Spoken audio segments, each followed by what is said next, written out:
वक्फ board के साथ सनातन board की भी उठी मांग। देवकीनंदन ठाकुर का बड़ा बयान।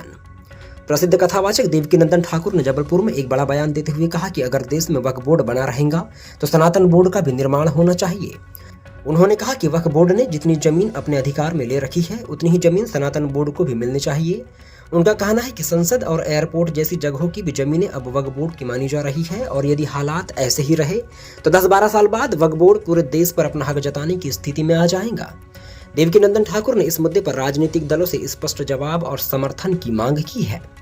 देवकीनंदन ठाकुर ने 16 नवंबर को दिल्ली में एक विशाल धर्म संसद के आयोजन की घोषणा की है, जिसमें लव जिहाद, गौ हत्या और कृष्ण जन्मभूमि जैसे विभिन्न मुद्दों पर चर्चा की जाएंगी। उन्होंने लोगों से इस धर्म संसद में भाग लेने का आह्वान भी किया है। ठाकुर ने कहा कि जामा मस्जिद की सीढ़ियों में गड़ी भगवान केशव देव की प्रतिमा को हर हाल में वापस लाना होगा। तिरुपति प्रसाद मामले पर भी उन्होंने गंभीर आरोप लगाया, जहां प्रसाद में चर्बी मिलाकर हिंदुओं का धर्म भ्रष्ट किया जा रहा है और इसे 100 करोड़ हिंदुओं के साथ धोखा बताते हुए दोषियों को फांसी और आजीवन कारावास की सजा देने की मांग भी देवकीनंदन ठाकुर ने की है। क्या कदम रहेंगे? आप एक बात बताइए, अगर धर्माचार्य होते तो अब तक ये मुद्दा इतना शांत रहता? वक्फ बोर्ड की बात जब आती है, संशोधन बिल की जब बात आती है तो हम सब उनके पक्ष में खड़े हो जाते हैं, लेकिन जब तिरुपति बालाजी की यहाँ हमारे यहाँ प्रसाद में जब गौ मांस की गौ चर्बी खिलाई जाने की बात आती तो कोई नहीं बोलता। भाई, हमें तो सारे राजनीतिक पार्टी लोगों के जितने भी लीडर हैं उनसे हाथ जोड़ के प्रार्थना है, हमें अपना शत्रु मत मानिए। ईमानदारी से बता दीजिए, हिंदू इस देश में रह सकते हैं कि नहीं? संविधान इस देश में हिंदुओं को रहने का अधिकार देता है कि नहीं? और क्या संविधान ये कहता है कि हमारे धर्म को भ्रष्ट कर दो, हमारी बहन बेटियों को ले जाओ, हमारी बहन बेटियों के 56 टुकड़े कर दो, हमारे धर्म में प्रसाद में गौ मांस मिला दो? ये कहता है संविधान। और आप एक जवाब नहीं देते, कोई प्रश्न उस पर आवाज नहीं उठाता।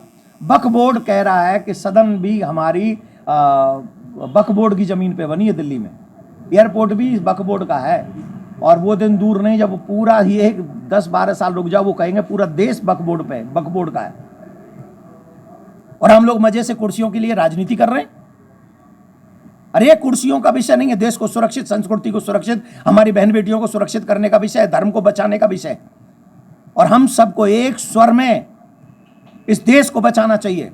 हमारा इस देश को आजाद करने में कोई योगदान नहीं है, पर इस देश को बचाए रखने में हमारा योगदान हो सकता है। ये सभी हिंदुओं से मैं कह रहा हूं, सभी सनातनियों से कह रहा हूं, ये हम सबकी जिम्मेदारी है।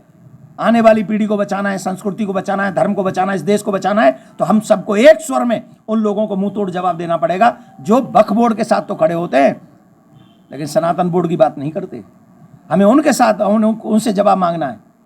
जो व्यक्ति हमारे धर्म की हत्या होते हुए हमको देख रहे हैं और हमारे साथ कोई खड़ा नहीं होता, ये दुखद है।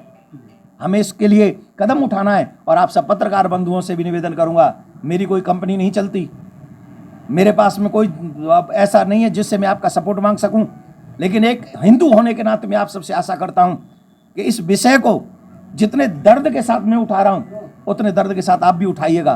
क्यों? अभी नहीं तो कभी नहीं। अगर हम लोग आज नहीं बचा सके तो कल बचाने के लायक नहीं बचेंगे। स्वामी रामभद्राचार्य जी ने